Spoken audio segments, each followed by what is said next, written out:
Орыс тілінде сандарды дұрыс айтып және жазып үйренейік.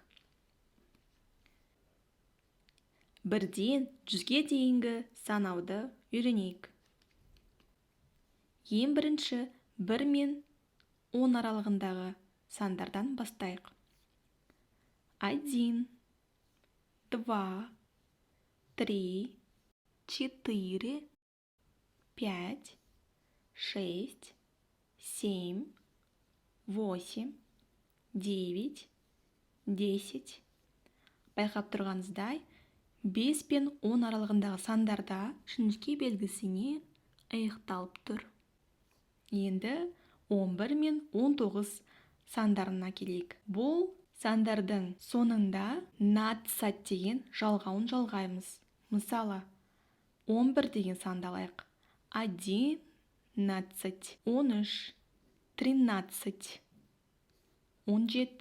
17, 19, 19, 20, 30 санына келейік. Бұл сандардан кейін цать деген жалғауын жалғаймыз. Мысалы, 20, 30, 21, 21,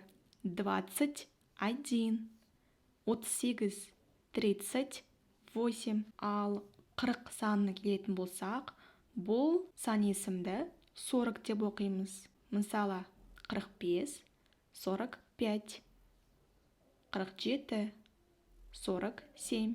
Енді 50 мен 80 сандарына тоқталайық. Бұл сан есімдерден кейін 10 жалғауын жалғаймыз.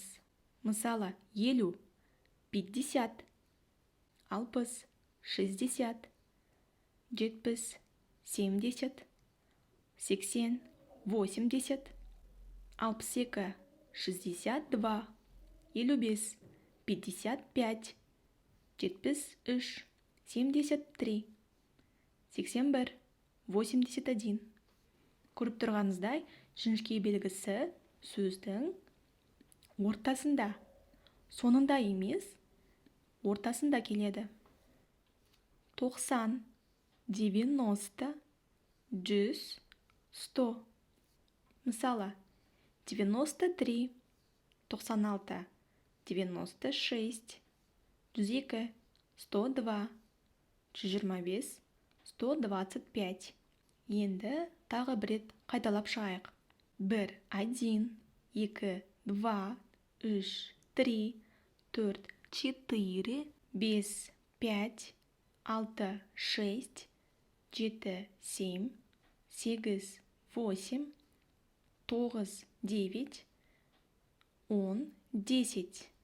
5 пен 10 аралығындағы сандарда соңғы жалғауы жіңішке белгісіне аяқталып тұр. 11 мен 19 сандарына 20 деген жалғау жалғанады. 20 мен 30 аралығындағы сандарға цать деген жалғау жалғанады. 40 бізде 40 болады.